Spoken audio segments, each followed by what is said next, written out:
Hey, everybody. Yeah, actually, it looks worse. Maybe it looks better. Look, it looks better. It's time for CAPI Live. How's everybody doing tonight? Hope everybody had a good week.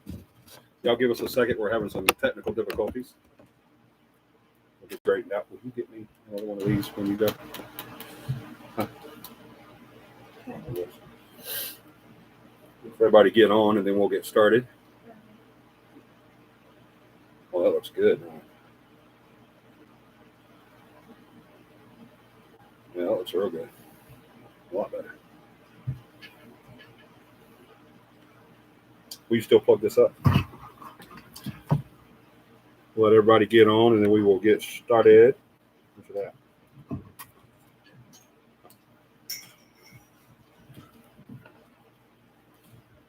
Y'all let me know you're on, please. When you come on, just say hello, hi, forget you, hi, jerk, whatever you want to say.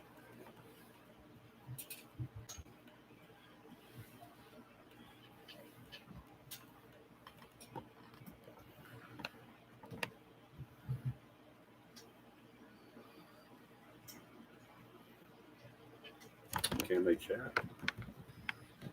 I'm not getting any chats.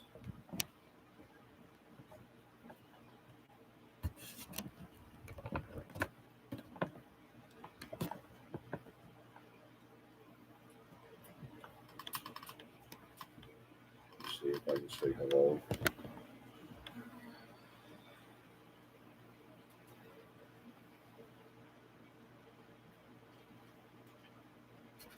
Just said hello and it's not popping out. Oh, there it is. It's over there. I'm used to it being right there. All right. Sorry about that. Had a little technical difficulties. I hope it's better. I hope your pictures are better. We actually have it on a laptop now instead of on the phone, so hopefully it looks a little bit better. I hope it really does. Hello, Cora.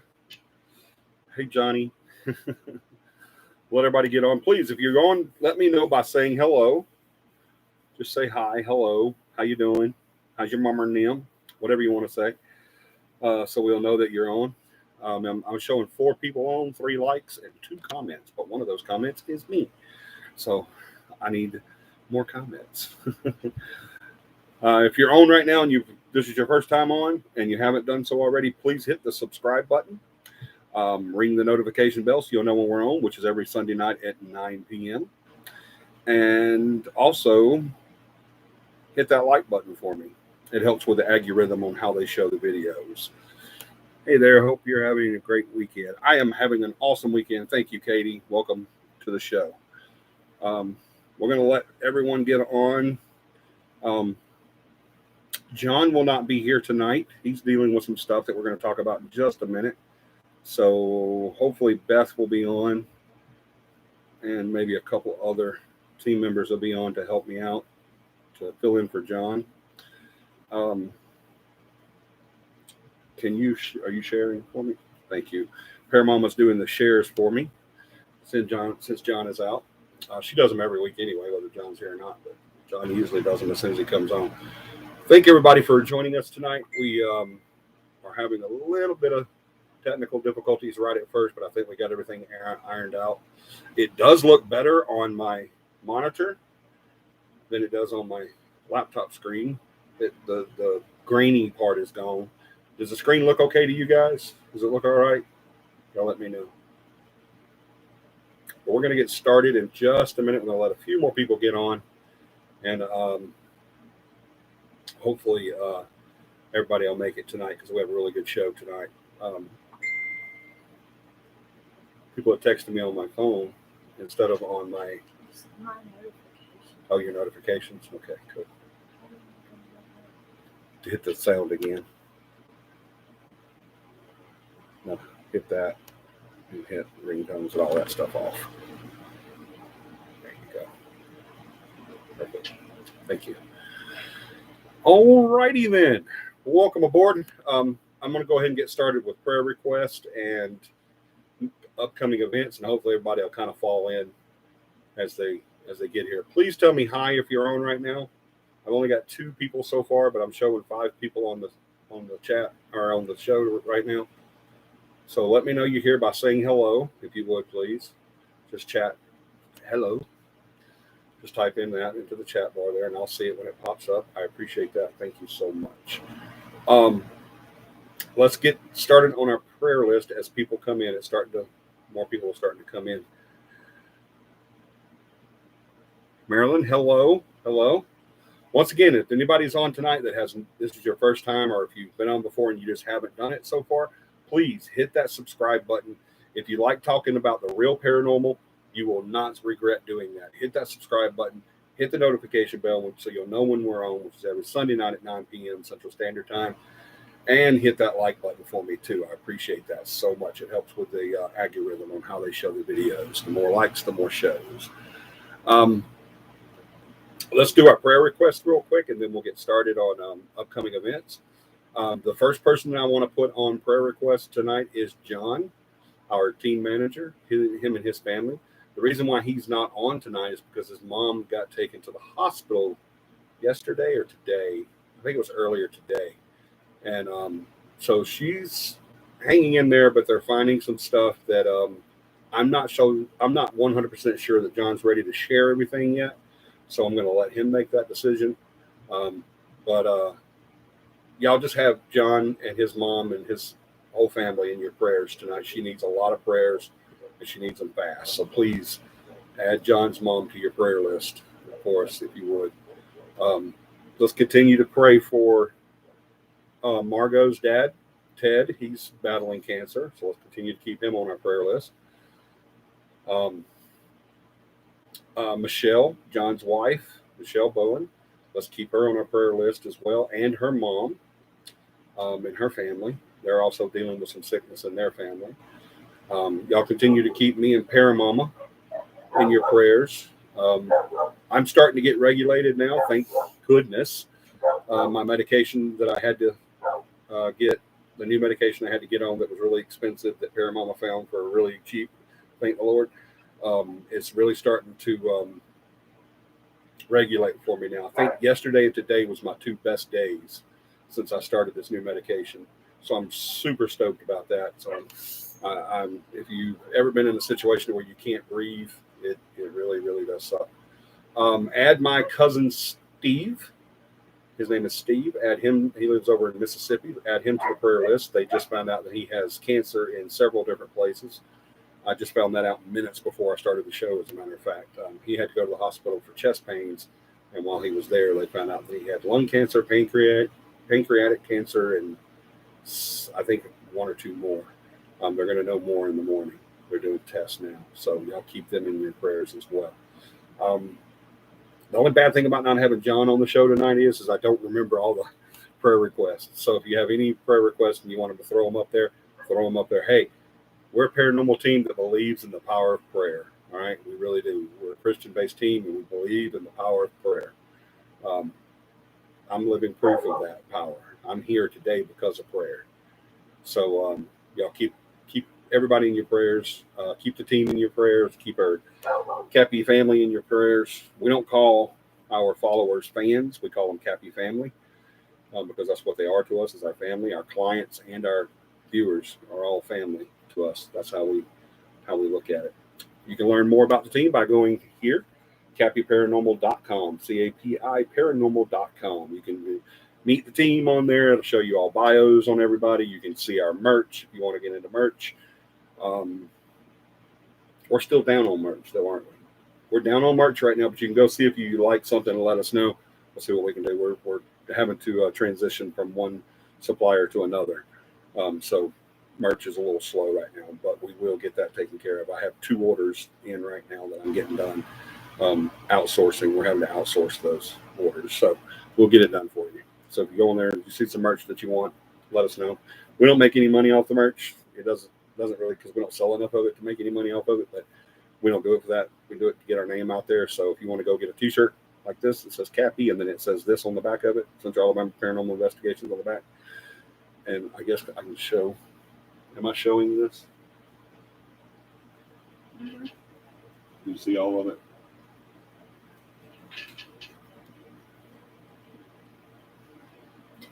You take my shirt off. There you go. Yeah, it has that on the back, Central Alabama Paranormal Investigations, and it has CAPI on the front. Well, you can put your name on them, whatever you want to do. So y'all go check out our merch. You can also, if you're getting into the paranormal investigating and wanting to investigate hauntings and stuff like that, we have a list of approved and tried and tested and vetted equipment. You can go on there and check that out as well. You can get in on our book club. There's a bunch of stuff on the site. It's an awesome site.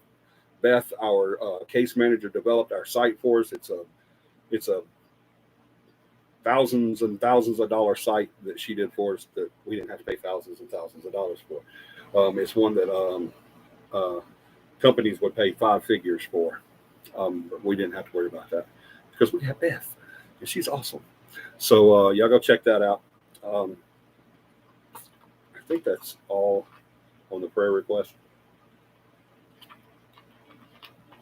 If I forgot somebody, please, y'all pop it up and let me know. Hello, Stovepipe. Hi, welcome aboard. Like I said, if there's anybody on tonight that has never been on, or you haven't already, if you've been on and you haven't done so already, please go hit that subscribe button. We're trying to get to 3,000. The goal is still there to get to 3,000. If we hit 3,000, John, our case manager, or our team manager, and myself will go and have this, the CAPI logo, CAPI with the sound bites, tattooed somewhere on our bodies live. We will have it tattooed on our bodies live so that you can see it happen. If we get to 3,000, and we're at 2,700 or 800 or something like that. I don't know. Y'all can look on the counter there and see how many subscribers we have right now. We're close, but we're not there yet. So when we hit 3,000, we're still going to get this tattooed live on the show so you can see it. So y'all get all your friends and everybody and tell them, hey, subscribe to this, so that we can watch these two guys cry while they get tattoos because they hurt, man. But I think that's it. Like I said, if I've forgotten anybody on the prayer list, I apologize. My memory is not so great these days. Just shoot it up on the chat for me. Somebody say hi. Let me make sure the chat's still working. We've had some technical difficulties tonight, and I haven't got a chat. Anybody that's on right now, just say hi and put it in the chat for me so I can make sure that it's still working. Hey, David. Welcome. Yep, it is still working. Thank you, David, for saying hello. I don't know if you did that because I told you to or because you just came on and said hi. So I appreciate that. Stovepipe said hi. Awesome. Thank y'all so much. Just want to make sure that was still working. Coming events. We've got a big event coming up. Huge event coming up. What do we have coming up? We've got CAPI Camp coming up. If you haven't seen it on our Facebook yet or heard about it on here, then the same time. Okay, cool. That was good. Thank you, Katie. CAPI Camp's coming up this coming weekend. If you've never heard of CAPI Camp, or if you've never been to CAPI Camp, don't even know what it is. CAPI Camp is an amazing time. It's fun, food, and fellowship. We camp. We go tent camping or RV camping, whatever you want to do. We get together for an entire weekend of paranormal fun. We just have a blast. We have a lot of food there. We have a lot of fellowship there. We have a lot of fun there. You get to go boating. You get to go hiking. If you want to take the class, we do the class. Friday we get there and we get everything set up and help everybody set up their tents and get our whole group set up and running and get the fire built and just have a blast that Friday helping everybody out. After we get the tents and everything set up and get everybody's space livable and ready for the weekend, then we eat. We have a big dinner that night, and then we also sit around the campfire and tell ghost stories or war stories and just have a blast. It's so much fun. Saturday morning we get up. If you want to take the class, I start the class around 10 a.m. Depending on when everybody gets up. Usually it's not set in stone, but we do the class around 10 a.m. If you want to come to CAPI Camp but you don't want to do the class, then that time is whatever you want it to be. You can go hiking, boating, fishing, whatever you want to do. Sleep in your tent, whatever you want to do. Eat, sit around the campfire and tell daytime stories or whatever you want to do. But if you do want to take the class, we start the class about 10 a.m. That afternoon, we break for lunch. Everybody comes in and we have a big lunch. And then after that, we come back, finish the class up. Then after that, you have a little time to go hiking or boating or swimming or whatever you want to do. You might be able to swim this year or this time. It's still hot enough. But then you will go to, then we start the hands-on training for the people that did the class. Then their next step after that is hands-on training, where you get to see the equipment, operate the equipment, learn why the equipment works, how it works, why we use it in the paranormal, all that stuff. And then after that, we do the paranormal investigation part of the class, where you actually go on a mock investigation and we show you everything you need to do while you're doing an investigation effectively. After that, we go back to the campsite and tell more ghost stories, and people go to bed and eat some more and eat some s'mores and just have a good time. Sunday morning, we get up, we hand out certificates to everyone that did the class. You do get a certificate for the class. And then we help everybody break their camps down. We don't just set up our tents and set up our camps on Friday and then lounge around the rest of the day. We set up our tents. Like, I'll go set up my campground. Paramama and I'll set up ours. When we're done, we'll go to the next person that hasn't set up theirs yet and help them. And everybody just does that. Sunday, we do the same thing. We break down our campsites, we get everything packed up, and then we'll go to the next person and help them do it. That's just the way we do it. And then after that, people start to just sporadically leave. The people that live far away, they have to go at a certain time. Usually I'll sit around for a few hours and talk to everybody until it's time to go. And then after that, we'll do a little stuff there at the camp and everything, and just whatever we want to do. And then everybody goes home and we look forward to the next CAPI camp. Now, cost. If you want to come to CAPI camp and you want to take the test or take the class, then the class is $25. This particular spot we're going to this time is Payne Lake in, I don't know, Moundville? I think it's Moundville. Yeah, Moundville. I think it's what it is.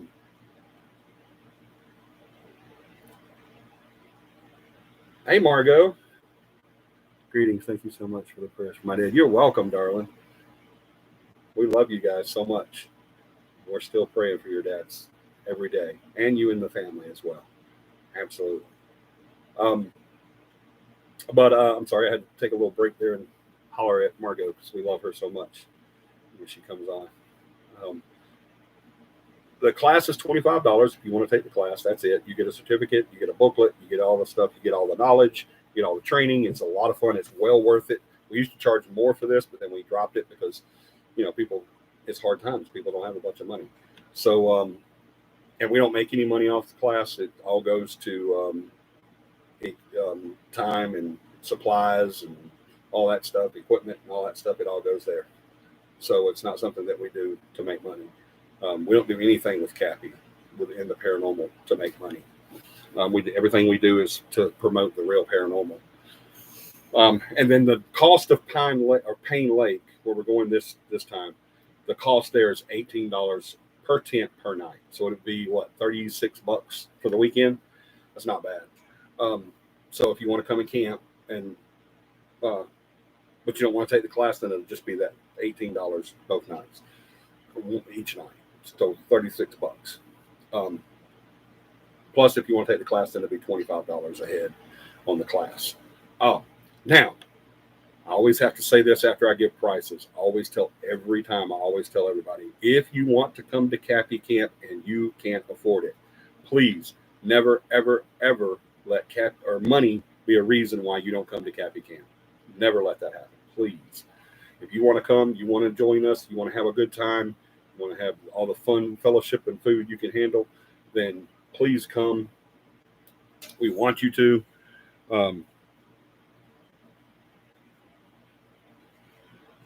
Sorry, more technical difficulties.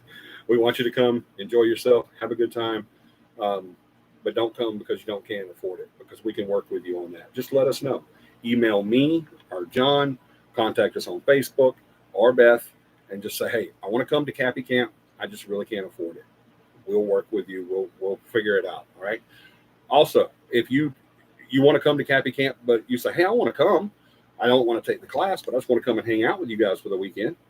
But I don't have any camping equipment. Don't let that be a reason either, because a lot of us, like Paramount and I, we don't have just one tent. All right. We've camped for a very long time. We have equipment for you if you need equipment. So just let us know. Other members of the team have more than one tent. They have, they can help you out with that too. So there's no excuse on not to come. All right. So just let us know. We're going to have a great time this weekend. I know it. I'm looking forward to it. I've been looking forward to this for a long time. We haven't been able to do CAPI Camp in a while because of COVID and scheduling and all this stuff. So this is going to be the first one that we've done in a while. So we're really looking forward to it. So if you guys want to come this weekend, please make plans to be there. If you can't come, whatever reason you can't come, let us know that reason, and we might be able to take care of that for you. So please, we're going to have a blast either way it goes. So if you don't want to miss out on that, just let us know.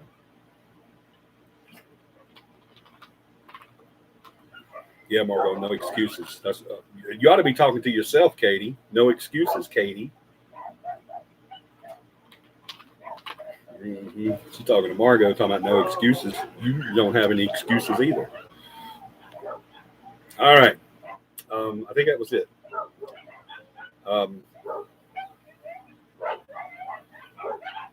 Yep. Can you guys give me a thumbs up or a high or something? The count's starting to go wacko. I'm not sure what's going on.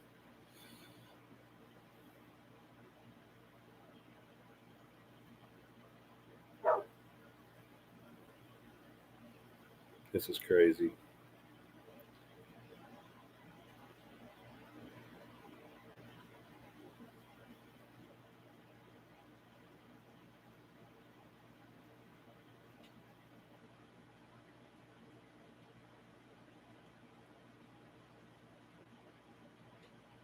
All right. Maybe that's got it. I hope so.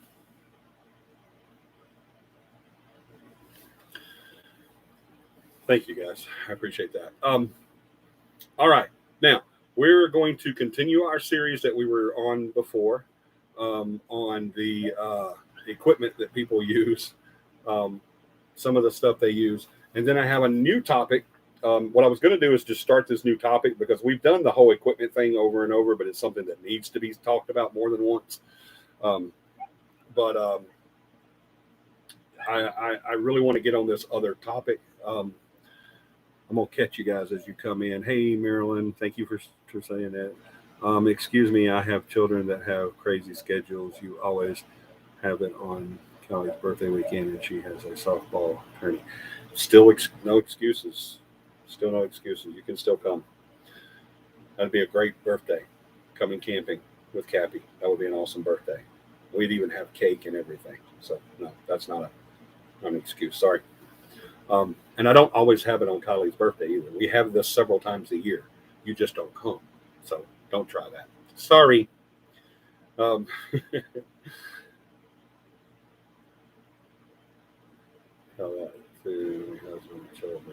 Yeah, I think your children would be psyched for it. Your husband might not.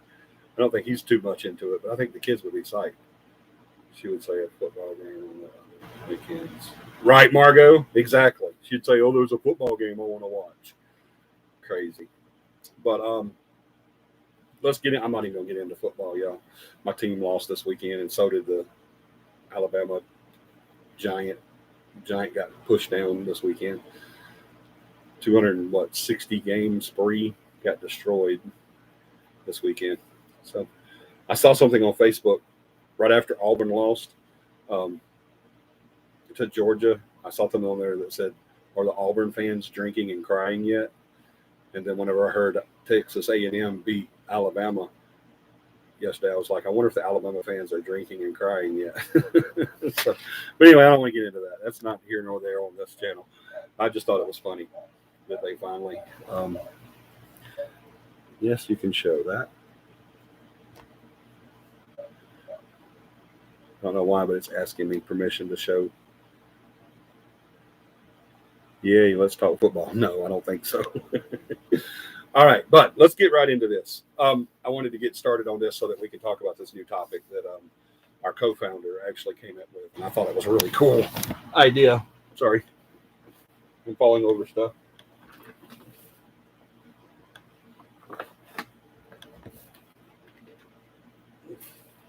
Sorry.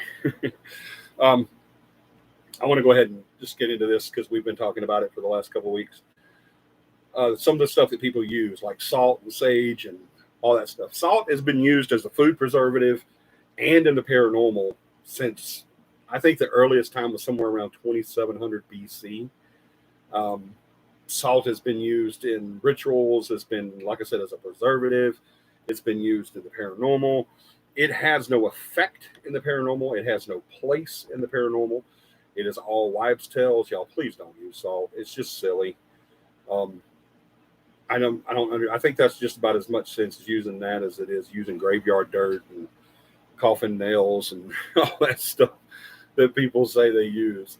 It's too funny if you ask me. It gets me chuckles every time I think about people using stuff like that because it just doesn't make any sense. Remember, when we die, we'll sum this up all at once. When we die, the only thing that we lose is our bodies. This meat suit that we have to carry around everywhere we go, this vehicle, that's what we lose. The spirit or the energy or the entity is still the same thing. It's still there. We don't gain special powers when we die. We can't affect the weather. We can't affect people's health. We can't pick a house up or throw a couch across the room or throw a refrigerator through a wall or anything like that. We can't do that. It takes energy for us to do anything that we do now. And it also takes energy for anything that we do after death. We still need that energy. Um, Effectively showing ourselves, a visual apparition, um, making noises, any of that stuff, it takes energy. All right. More so then because that's all it is energy. And now we can use our brute strength and our physical mass to do those things that we don't have to have energy. I don't have to have energy to lay in my bed, but I can be seen laying in my bed. I didn't have to use any energy to do that. All right. I didn't have to use any energy to sit in a chair. Right. I can just let my body go and not use any energy at all. But now to get out of that chair, get out of that bed, now I need energy. But my physical mass, the visual effect of my mass moving around can be seen without using any energy. Once I'm done with this meat suit, I don't have to walk around in this ugly thing anymore. Then that's all it is energy. That's what I am now. Is I'm just a big ball of energy, um, a spirit, if you will, or an entity. Um, Nothing changes about the persona of who is me. All right, doesn't change what I. The only thing that changes about what I allow to be seen or what I'm able to be to allow to be seen is the amount of energy that I have to focus on or have to use. So, having said all of that, knowing nothing has changed except for this meat suit's gone, the big ugly bald guy doesn't have to walk around anymore, and all this 250 pounds of this. Now,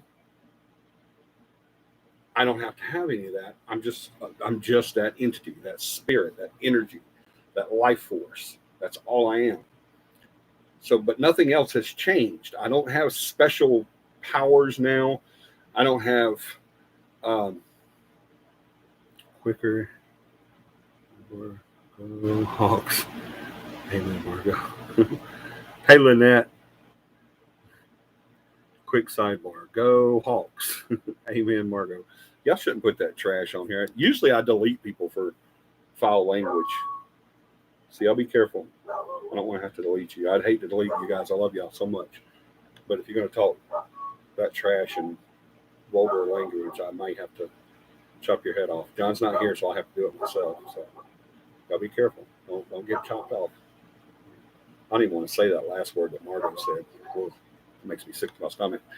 But anyway, they're both fuming at me right now. Hey, Lynette, I'm glad you joined us tonight. So, having said all of that nothing else changes, let's look at the effects of what old wives' tale and folklore say.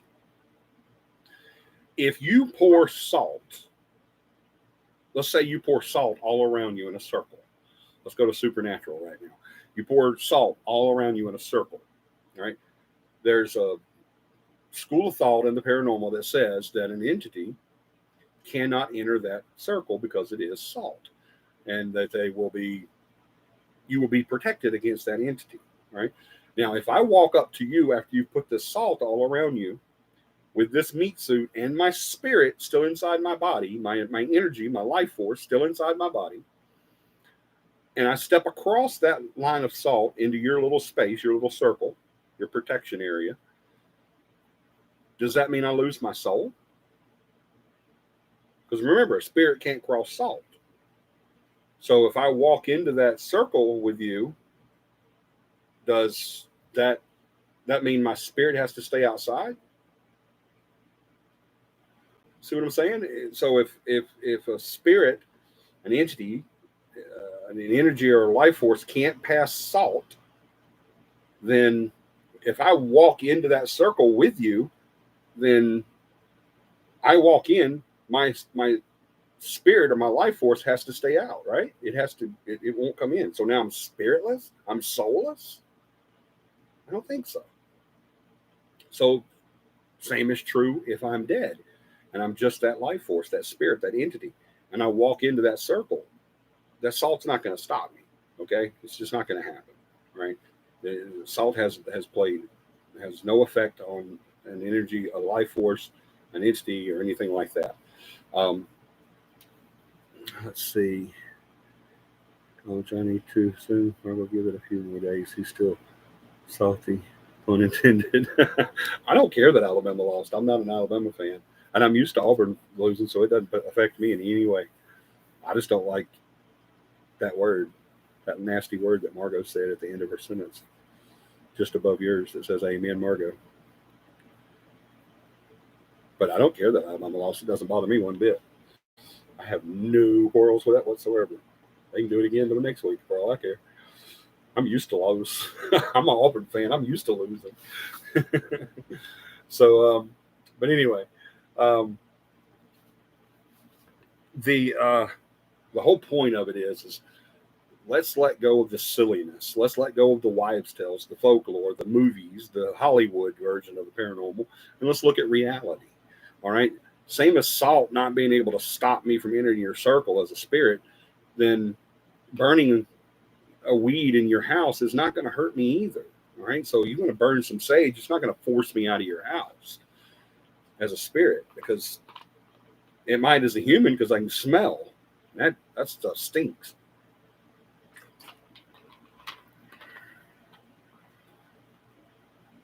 I don't like nightmares. They just scare me too much. All righty. So let go of all that, guys. Don't buy into that hype. Graveyard dirt, coffin nails, salt, sage, red clay rocks, crystals, amulets, crucifix, rosary beads. Get all of that out of your head, please. None of that stuff is going to have an effect on an entity coming or going. It's not going to force them out. All of that is just complete and utter crap. I mean, it's just one of the things that's hindering the real paranormal. And remember, that's why CAPI does everything that we do, from the camping trips to the speaking to the classes to the show on YouTube, to our Facebook. Everything that we do is because even our investigations we do to bring out the real paranormal. We do away with those myths and those legends and those lies and those Hollywood props, theological props that have been plaguing the paranormal for so long. We do away with all of that, and we concentrate on the real paranormal. That's why we do what we do, is to show people. We investigate to collect evidence because that's what we're passionate about. We love this field. My entire team is very passionate about this. I have the best team right now that I've had in a long time. I've been a part of other teams. I've had my own team. I have my own team now, and the group that I have right now is just probably the best group that I've ever had. It really is. It's just amazing to have the people that we have, the passion that we have. It's wonderful to have people that are like-minded in the paranormal, that are no nonsense and very passionate about what they do and very good at what they do. We're very, very lucky to have Corey and I, the co-founder, are very lucky to have the people that we have on CAPI right now. We're very blessed, and we're very, very, very appreciative of our team, of our family. So that's why we do what we do, is to get those myths out of there, those silly little wives' tales. Come on, guys. You can't believe that putting salt on your door or your windows or around your house or anything is going to keep out anything. Use it for your salads and your French fries and your chips, but don't use it in the paranormal. It's just silly. I'm going to catch up with you. Kind of lagging on I'm sorry, I'm lagging. There's nothing I can do about that. That's a YouTube thing or your connection. One time, I hate telling you this, but when I was living in Raleigh, North Carolina, one time this was when I woke up. It's because of the nightmare. When I moved down here, I don't know, but I woke up crying. I'm sorry. That's a bad nightmare. Remember, nightmares are not real. They're just little movies your mind plays.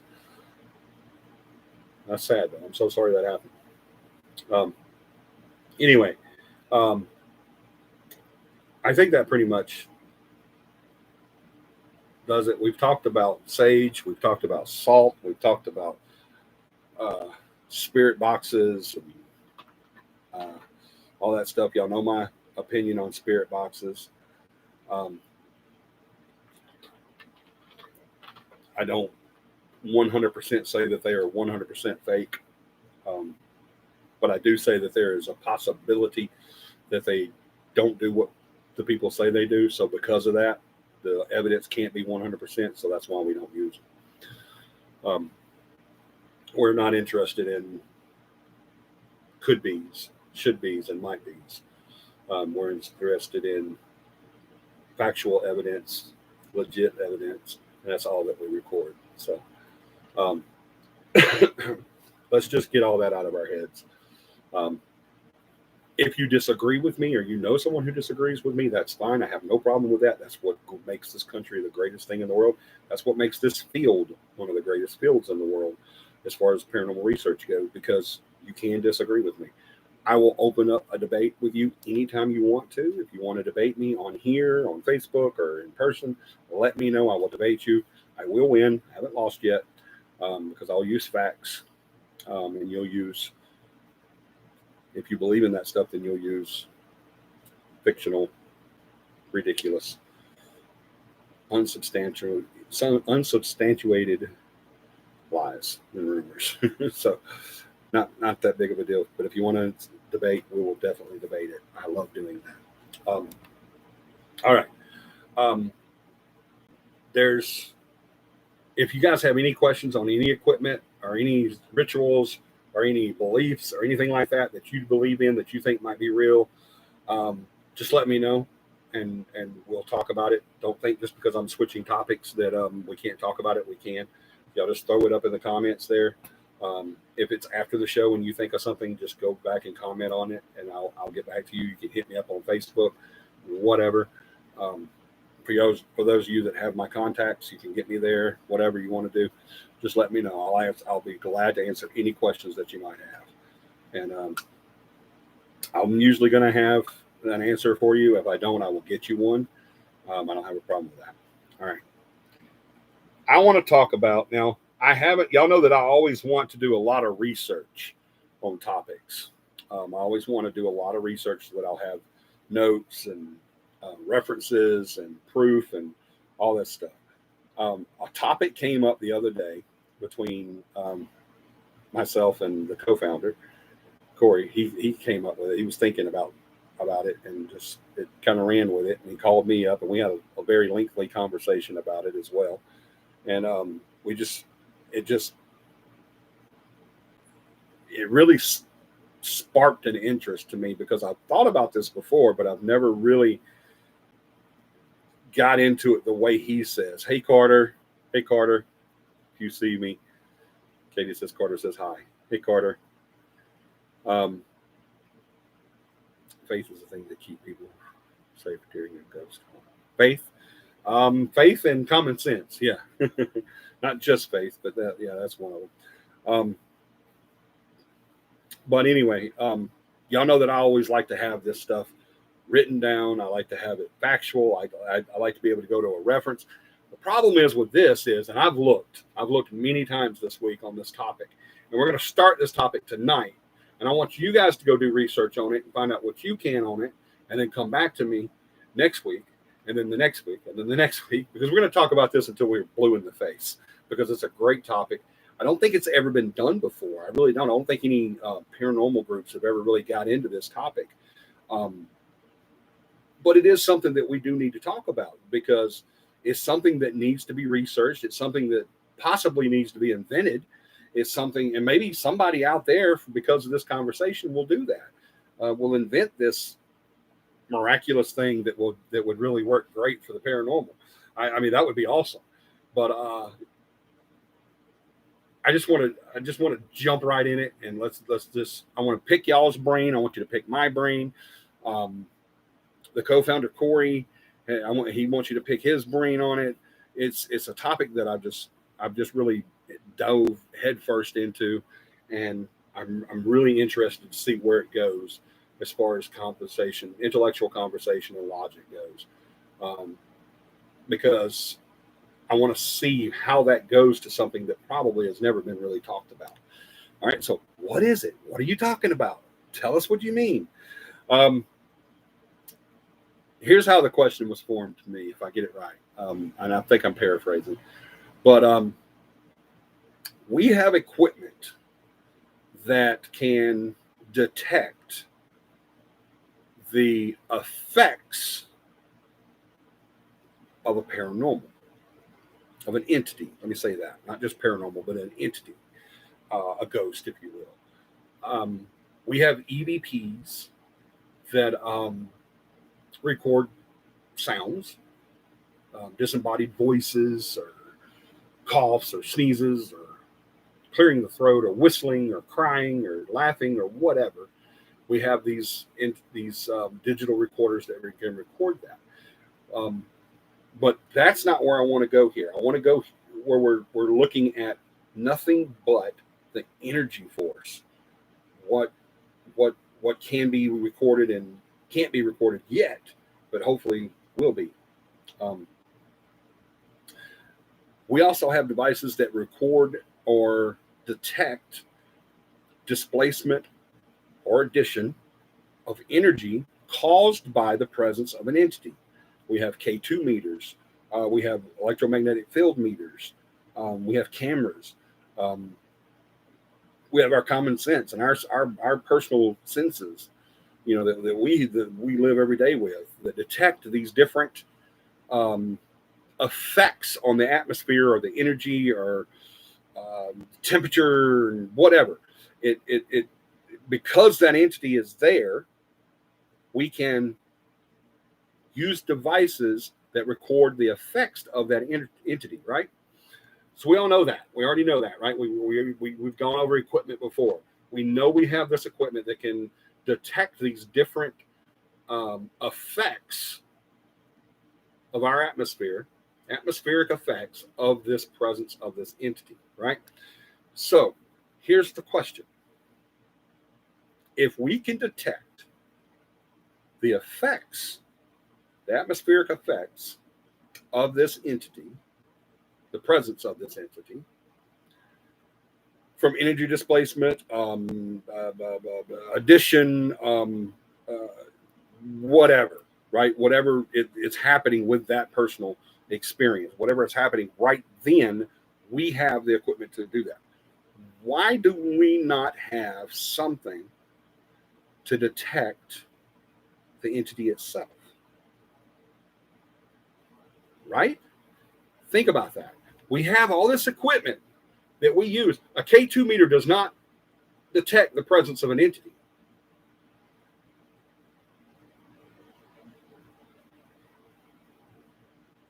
Are you going to tell us, or you're just going to circle back to that next week? Such a smart ass. No, no, I'm telling you now. I love her to death. What do we need to do as investigators, as researchers, as whether it be a pseudoscience or not, as the scientist in this field, what do we need to do to detect the entity itself or the presence of the entity? Because we don't do that right now. Think about it. A K2 meter does not detect the presence of an entity. EMF meter does not detect the presence of an entity. A camera, a digital recorder, they don't detect the presence of an entity, right? They don't detect anything. Here's something that a good way to explain it. I can't take credit for this. This is from our co-founder Corey. He said that a CSI team can go into, or a crime scene team, or forensics team, or whatever, can go into a crime scene and they can detect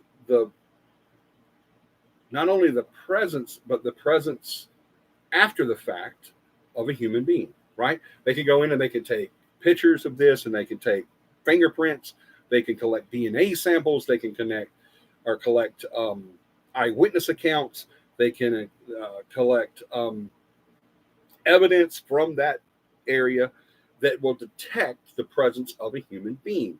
And a lot of times from that, they can actually tell the sex, the age, the sometimes the height. They have BAU units that can tell you pretty much everything about this person, what's going on in their minds, what they do for a living a lot of times. And they can detect all this stuff. So why can we not detect the presence of an entity? What do we need to detect the presence of an entity? Now here's was my retort on his question on, well, we can detect this through this, and we can do forensics on this, and we can do an investigation here, and we can detect all this. Why can't we detect the presence of an entity? Why can't we have something that is hard proof that an entity is either there or has been there? And what would be the measurements of a different? He said like a doorknob. If you're doing an investigation and you hear a doorknob jiggle, well, an entity had to affect that with their energy. They had to affect that doorknob. They had to touch that doorknob, if you will, in a sense. Respectively, they had to touch it, and to allow that movement of the doorknob to make that sound that you audibly heard or saw moving. So what do we need to do to detect the difference of the genetic makeup and the elements on that doorknob? What was it before to what it is now, or after the presence of the entity that touched it? See what I'm saying? So what we want to do, or what I want to ask is, this is what I told him. And my retort for that was, well, I can go into a room and detect that. I'm sorry about the dogs. So they'll stop in a minute. I apologize. But I think Paramount was feeding the dogs, and they get a little crazy when they get fed. But they get fed every day, but they don't act like it. But let me go back to my retort. My retort was, I'm sorry, they threw me off. But my retort was, well, I can go into a room and detect the presence of either the real time or after effect of the presence of a human being, because that human being has a mass. They have something. They have fingerprints. They have oils on their skin. They have hairs that fall out. They have saliva. They have blood. They have semen. They have whatever. I can detect all of this stuff from something they affected in that room in some way because they have a mass. They have that evidence to leave.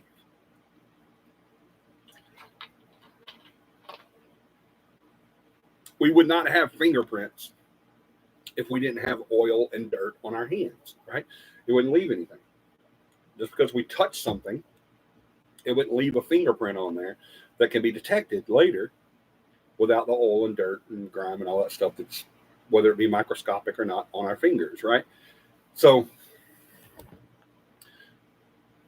that was my retort. Well, a person, a living mass, this meat suit, going into a room and effectively changing the atmosphere in that room by either their presence or their actions can be detected because of those masses that I leave behind, right? Those that sweat, that saliva, that blood, the fingerprints, the DNA, whatever. I affected that area. So in some way, the atmosphere of that room was affected by my presence. Now, I said, because an entity does not have this mass, we don't have to carry on this meat suit anymore, then we don't affect that area in the same way that a body, an in skin would. As an entity, we're not going to affect that area like an in skin would, because we don't have that mass. We don't have that stuff that we're going to leave behind to that. And I was comfortable with that retort. I really was. I was very comfortable and very satisfied. It sounded very logical to me. And like many other times, co-founder Corey says, well, an entity can't be nothing. So after my logical retort, and I'm sitting on my high horse, he hits me with that and just completely shoots me off my horse. And now I'm laying in the mud and I get up with mud on my face because he's absolutely right. An entity can't be nothing. Nothing is nothing, right? A nothing is nothing. Remember the never ending story? Was that the name of it? I think. Never ending story. Yeah. The nothingness was coming. The nothing is nothing. There's nothing there. And they're like, well, is it white? No, that would be something. Oh, is it dark? No, that would be something. Oh, was it like a black hole? No, that would be something. This is nothing. This is nothing. Right? So nothing can't produce something. Right? Just like something can't produce nothing, nothing can't produce something. I hope you guys are following me on this, because in my mind it sounds unlegible. But I can't go into a room without affecting that room in some way. All right, I'm something. I'm a solid mass. I am something. I'm somebody. People love me. No, I can go into a room and affect that room some way. I'm going to, whether I like it or not. You know, if you have the tools and the knowledge and the equipment, you're going to be able to eventually tell Johnny was in that room. Okay, he can't lie on the stand. He was definitely in the room where the body was found. We know he was there. This is proof of that. All right. Well, so I can't affect nothing. I can't affect nothing. I can't produce nothing, and nothing can't produce something. Nothing is nothing. Right? That's it. That's just nothing. Well, we can't say an entity is nothing. Right? We can't do it. I didn't see that. I didn't. Whenever I said, well, because this mass is doing this, blah blah blah, and the entity is not a mass, so it doesn't do blah blah. But then he said, well, wait a minute. An entity is something. It can't be nothing, because nothing is nothing. Nothing produces nothing. Nothing is nothing. It's just nothing there. Right? So this entity, the next thing that's probably popping into y'all's minds right now is well, the entity, if it is nothing, then it's not going to affect something. Because remember, you just said nothing can affect something. Something can't affect nothing. All right. So If the entity is just without form and just there's no, meat suit there to leave behind, then it can't affect that area. I'm gonna get to y'all's comments, I promise you. It can't affect that area. See what I'm saying? So, well, the answer to that is if that area is affected, then it has to be something. All right, let me catch up with you guys. Your dogs are going crazy. Yeah, I saw my first shadow figure at this location. It was dark. I seen it shoot off behind the building. I saw something react. Said, "What was that? I saw it. And I'll never forget it." I don't know what it was you saw. It could have been a shadow figure. It could have been an entity. I don't know. I'd have to know the situation and exactly what it was. This was a couple of days ago. That's awesome, David. My mom won over the luncheon bridges. Luncheon bridges got scared. I don't know what you're saying, Lynette. I'm really, really trying to follow you, but my head hurts too much for this much thinking. Try your best, Katie. I know you're from Iowa. It's not your fault. Bless her heart. Let me say, I knew it was coming out like that. Okay. If nothing comes into this room right now that I'm in, if nothing comes into this room, if a form of nothing comes into this room, it's not going to affect the room, right? Because nothing can affect something, and something can't affect nothing, right? So if it comes in here, it's not going to affect anything, right? If something comes into this room, it's going to affect the room, the nothing that's not happening right now, right? There's no displacement of energy. There's no atmospheric disturbances or anything. So if an entity comes in and we can record the effect of that entity being there, whether it be EMFs, K2s, videos, EVPs, whatever, temperature changes from energy displacement or addition, then something's happening, right? Something's doing that. So an entity can't be nothing. An entity has to be something because it is affecting that area. See what I'm saying? I hope that's clearer. If nobody comes into this room, there's no effect. Okay. If I come into this room as an in-skin human, I don't like saying human because the entities are human, but as an in-skin, a physical being, I come into this room, I'm alive. Let's put it that way. I come into this room, I'm going to affect this room in some way. My footsteps are going to affect this room in some way. I'm going to put something on the floor that I picked up 200 steps ago, or I'm going to breathe out, or I'm going to cough, or I'm going to sneeze, or I'm going to drop a hair out of, well, obviously not out of my head, but maybe here. I'm going to drop a hair. I'm going to affect that room. I'm going to change the temperature in that room, right? If I come in here and as a human being, as I hate saying that, I'm sorry, as a living being, a physical form, my temperature is going to affect that room, albeit how much, but I'm going to affect the temperature in that room, right? If I'm super, super cold, I'm cold-blooded, and I walk into a room, I'm going to affect the temperature. If I'm warm and I walk into the room and the room is cool, you're going to see a difference in temperature in that room because I now came in there and I affected the energy that was around me. Now, an entity coming into that room is also going to affect it. Will it change the temperature? Maybe not, unless it uses the entity, the energy to create a cold spot so that it has that energy. We've talked about that before. Cold spots are from when an entity uses the atmosphere, the energy from the atmosphere. And I knew you'd use the Iowa joke. You always wait for it, don't you? I understand it. Good. I'm so glad. So that entity coming into the room is going to affect it some way. We already know that, right? Because that's why we're able to use K2 meters and EMFs and temperature gauges. We're able to use those while they don't detect the presence, they detect the atmospheric changes.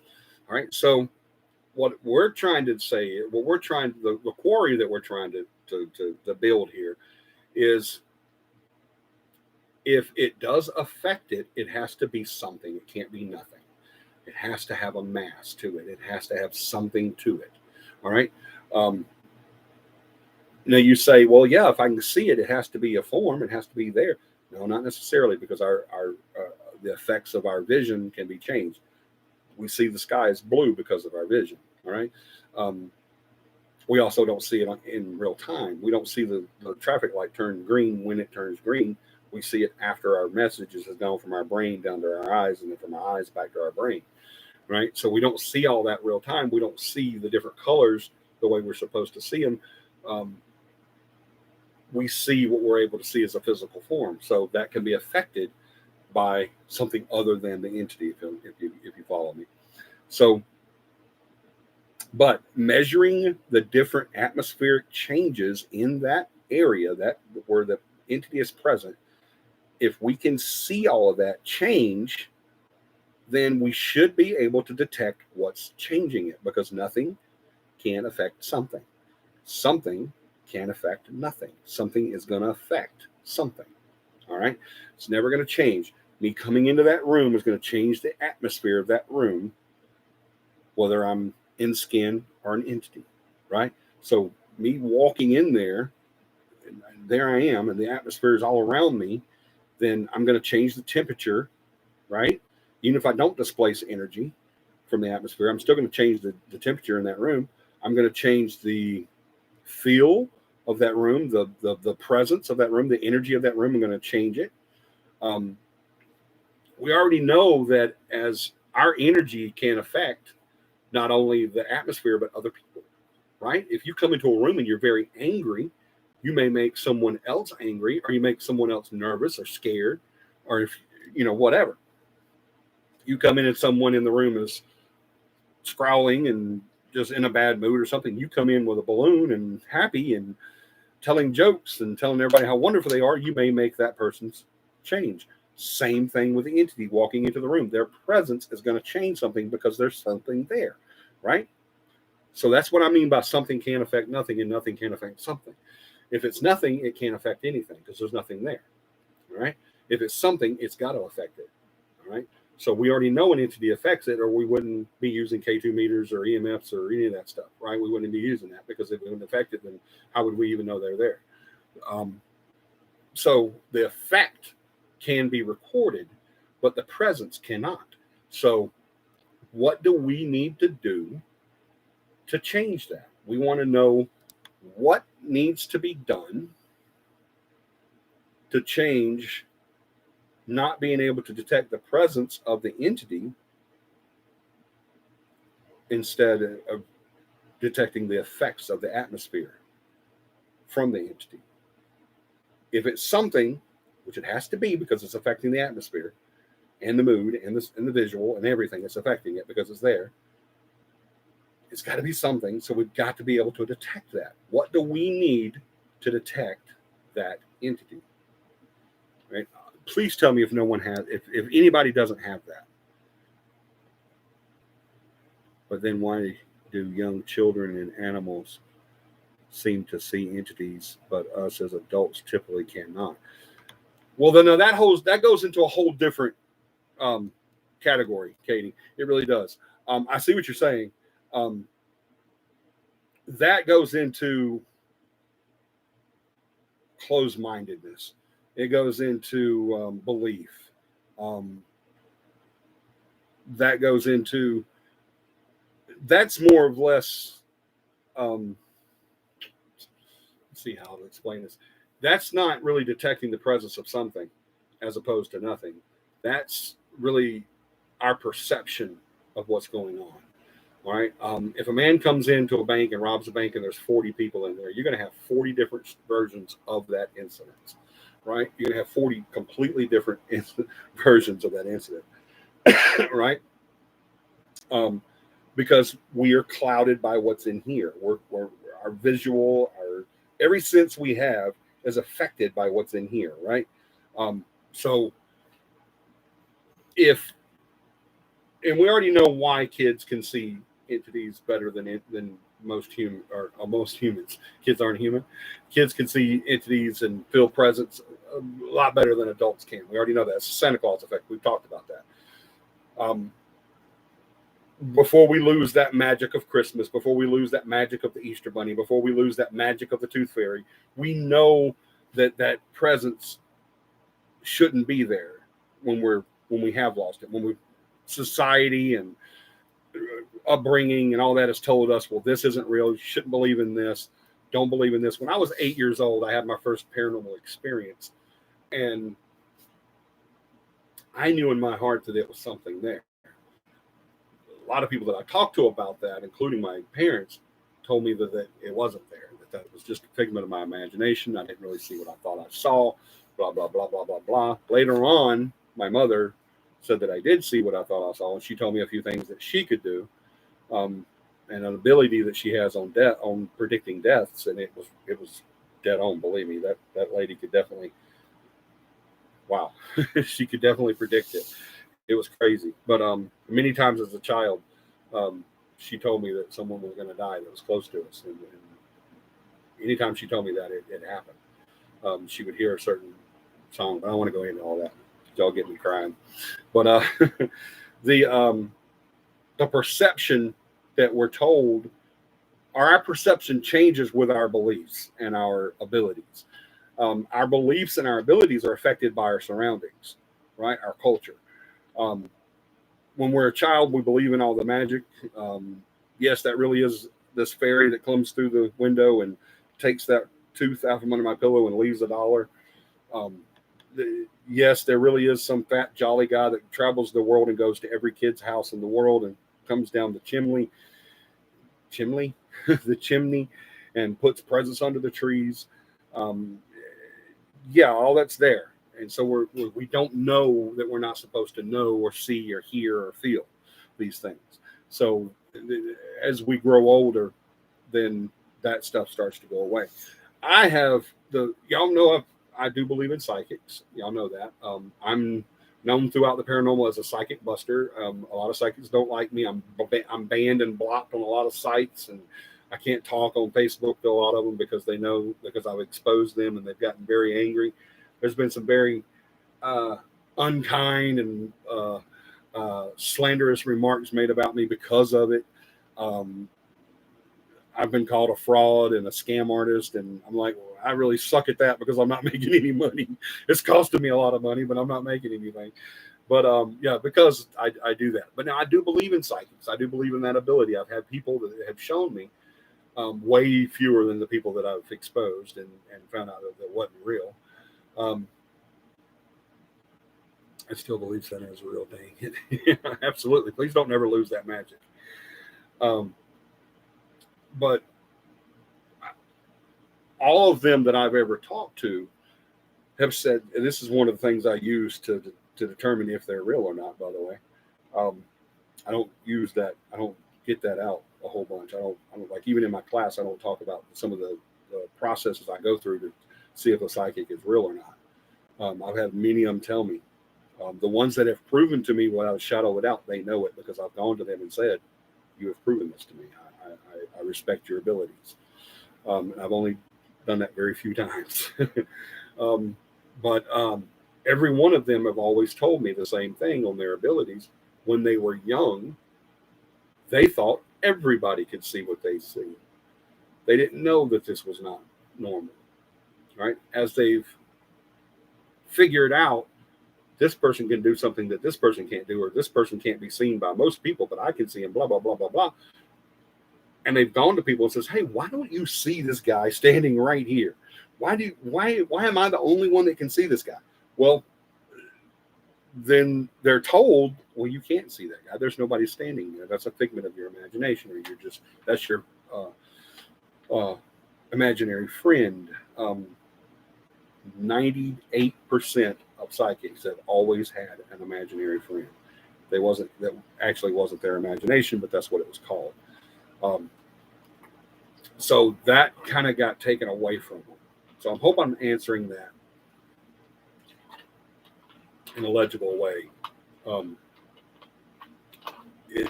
That really doesn't have, it's kind of a separate subject from the detection of an actual entity. But now it kind of bleeds in. I see why you asked that question, because it does bleed in. because if an entity is there and a child can see it, or a pet can see it that doesn't know that all that stuff is not supposed to happen, then it is affecting them, right? But it's still a visual thing, right? So there's nothing we can do to prove that that's there, right? And even if there was, they probably wouldn't allow it because it's still a pseudoscience. There's been cases, many cases, where children have talked about past lives. People have told them, that never happened. You don't know what you're talking about. But then it's been proven. They've been able to tell how they died, where they died, when they died, who killed them, all this stuff. And it's been proven through research that they were correct. But is because that evidence is there, and we know for a fact it's there because they just said it, and then we researched it and found out that they were completely correct. Hey, Dakota. Then we know that actually happened. This kid didn't just make this stuff up, when we could go back and find out that so-and-so was killed that day on that street in that backyard and by that person and on this time and all this stuff. So, but is it ever allowed? Did we not just go ahead and scientifically say reincarnation is real? No, we don't, because it still is considered a pseudoscience. What is the old saying? To a believer, no proof is necessary. To a non-believer, no proof is enough. I think I said that incorrectly, but y'all know what I'm saying. Let me see. I want to get it right. I hate having something in my head, especially from one of my favorite persons. Stuart Chase said, "For those that believe, no proof is necessary. For those that believe, no proof is necessary. For those that do not believe, no proof is possible." Right? So that's one of my favorite quotes. That's why I have it in my notes. It's right there with my other one that I used, an ideology that I use during my classes. I never teach my pupils. I only attempt to provide the conditions in which they can learn. That's what I do. I don't teach anybody about the paranormal. I provide conditions in which they can learn about the paranormal. That was from Albert Einstein. So if I'm going to, let me get this back to the show here. Okay, cool. There we go. All right, sorry. That was just going to bug me if I didn't get that right, because I hate repeating quotes, and then I have to paraphrase because I can't remember exactly how it was said. But if society and culture and beliefs and non-beliefs and religion has a big part of it, if all that wipes that out, and for non-psychic like me, I don't have the ability to see entities. I have seen them because they allowed me to see them, but I don't have the ability to just see them every day. I wished I did, or to talk to them or anything like that. That would be freaking awesome for me. But I can't do that. But society has turned us against that. All right? Mentally, we've been told we can't do that. So that's the whole Santa Claus effect thing. And I hope you guys see the difference there. It's still an effect from that entity. So that effect, whether it be how we perceive them, or I've had people ask me before, can an entity change its appearance? Because there's been cases of people that die at 90 years old and coming back and visiting their children, grandchildren, or spouse when they were 25. My answer to that has always been the same thing. About time. My answer to that has always been the exact same thing. The amount of energy that is used to have that visual presence, or that verbal presence, or I should say audible, not necessarily verbal, but audible, or that energy displacement, whatever amount of energy is used, can affect that, the way they want to perceive that energy. All right. I've often said that we don't lose anything, and I've said it tonight, that we don't lose anything or gain anything other than this meat suit. I guess that is actually kind of wrong now that we get into this subject, because we also gain the ability to use energy in a different way. So I guess I've been wrong for years on that. We actually do gain something. We instead of using energy to get up out of the bed in the morning because we got to be at work in an hour, or energy to go outside and play ball, or the energy to uh, play tea parties with your daughter, or football with your son, or whatever. You have that ability through energy. Now, as an entity, we now use that same energy that we have to develop or steal or acquire or whatever, um, to use that as a um, way of showing ourselves visually or audibly or whatever we want to do, or kick that ball across the room, or thump that bottle cap. I remember that little goose egg or Easter egg there, thumping the bottle cap across the concrete in the subway. We have to use that energy in a different way, and we have that ability to now use that energy to effectively create whatever the situation is that we want to create as an entity. So I guess it is something that we gain. And I don't think we're really gaining it. It's kind of like whenever a blind person, someone goes blind, their sense of smell, their sense of sound, of hearing, and all that stuff get better because they're not focused on that sight anymore. Now that their other senses get better, that's been proven.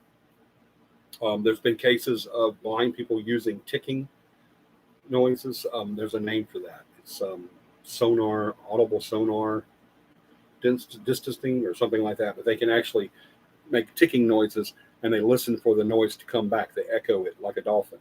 They echo it, come back, and they're able to see different objects and the shape of that object and the distance of that object, and can they navigate over, under, or around that object because of that ability. So I don't think it's really anything changing. It's just something we're more focused on now. Instead of focusing on getting that energy, going to bed in enough time, or having that coffee when you wake up the next morning, or drinking that Red Bull, whatever you want to do to get that energy,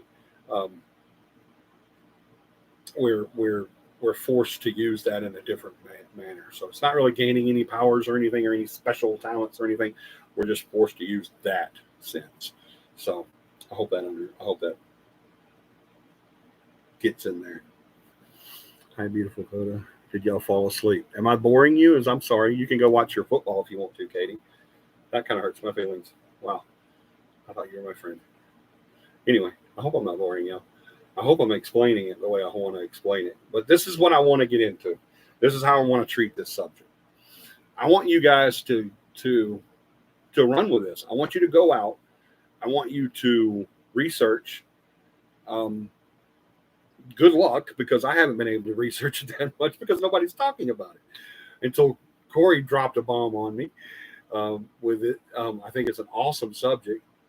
I know you are, Margot. Believe me, I don't take anything she says to heart. If I did, I actually did kind of hurt my feelings, but you know how it is. She's from Iowa. It's not her fault. It's not everybody from Iowa, though, because you're really cool. It's just, I think it's displacement. If you move from Iowa to Texas, it does something to you. But thank you so much, Margot. I appreciate that. Wish everyone for Iowa could be like you. But anyway, I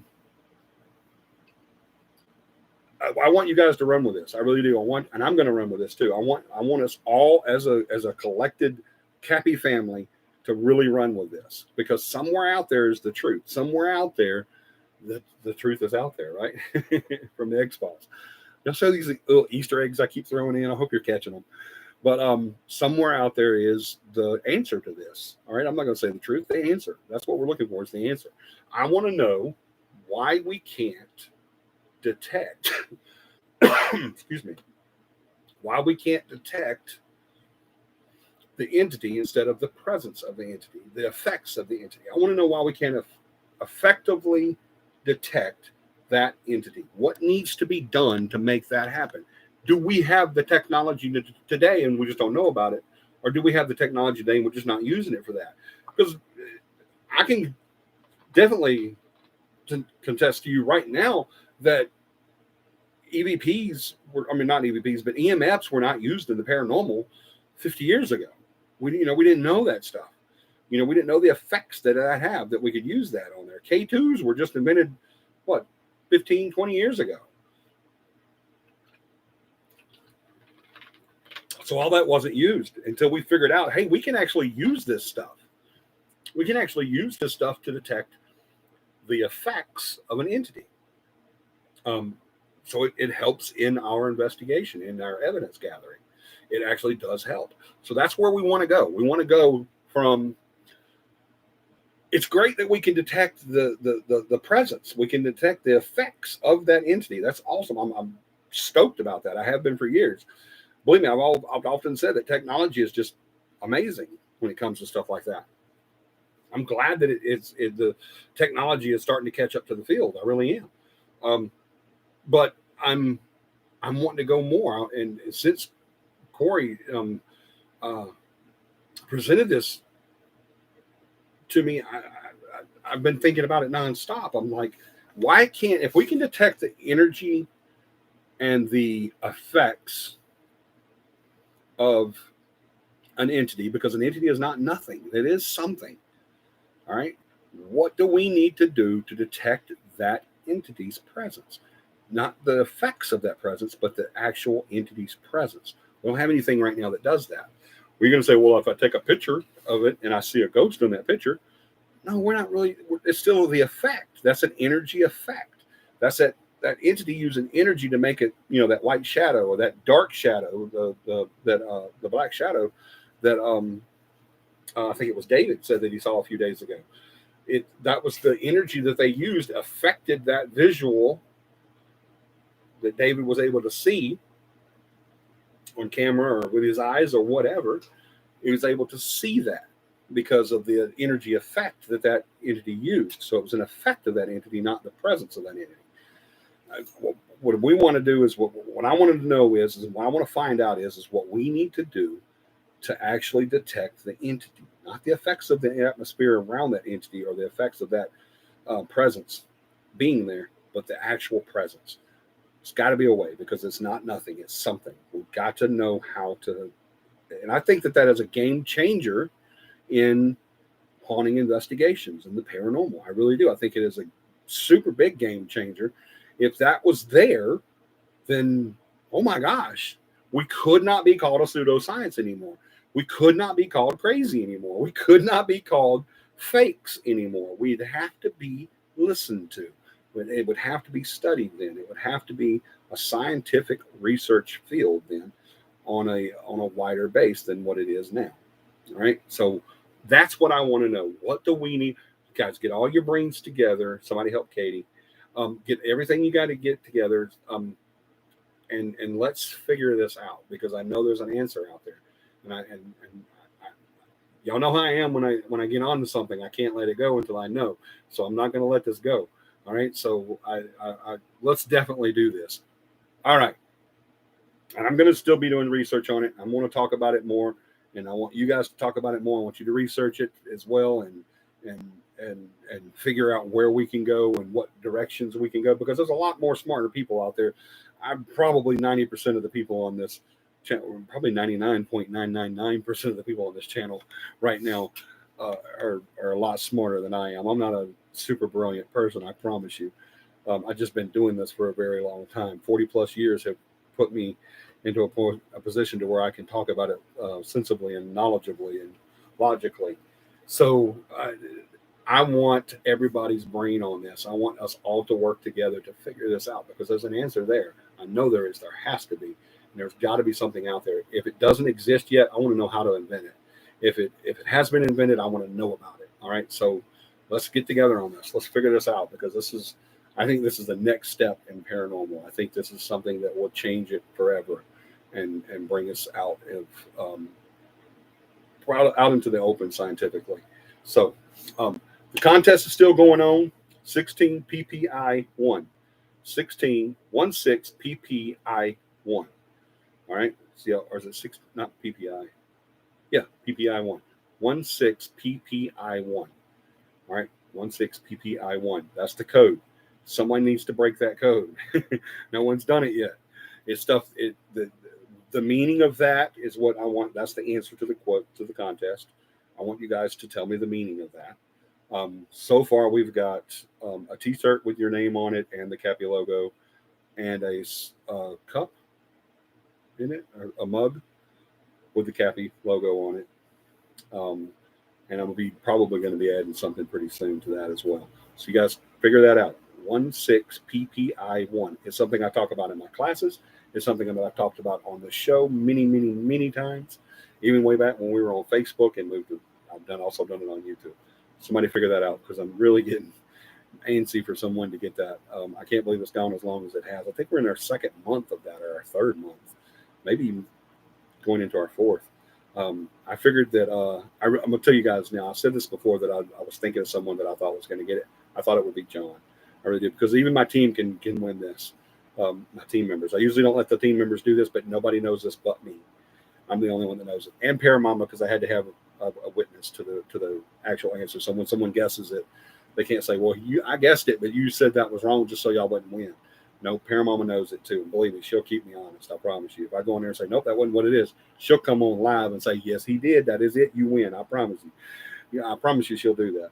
So y'all figure that out. 16PPI1. All right. Thank you guys so much for being on. Let me catch up real quick. Not reading that because that's vulgar. Grandpa. That would be awesome. Let's make it happen. That would be awesome. Johnny can't quit hating just because you can't quit hating just because you can't be me. I can promise you, without a doubt in my mind, that I don't hate because I'm not you. No. I promise you, that's the furthest thing from me. The last thing I want to be is Kate. I promise you. Anyway, I love you guys so much. I even love you, Katie.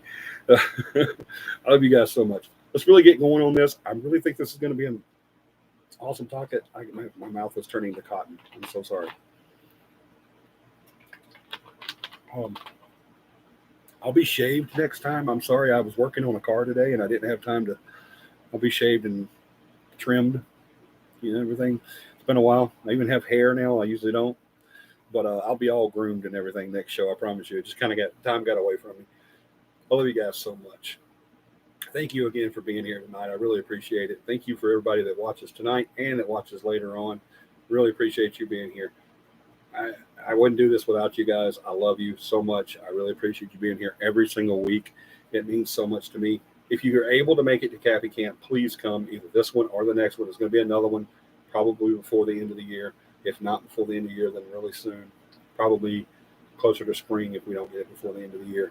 But we'll be doing another one soon, I promise you. So if you can't make this one, you can make that. We're never going to stop doing CAPI Camp. We'll always do CAPI Camp. If we have people to teach during CAPI Camp, we'll teach. If we don't, then we'll just CAPI Camp. That's fine. We're going to start doing research for people that have already taken the class to get a chance to come back in, because there's been some changes.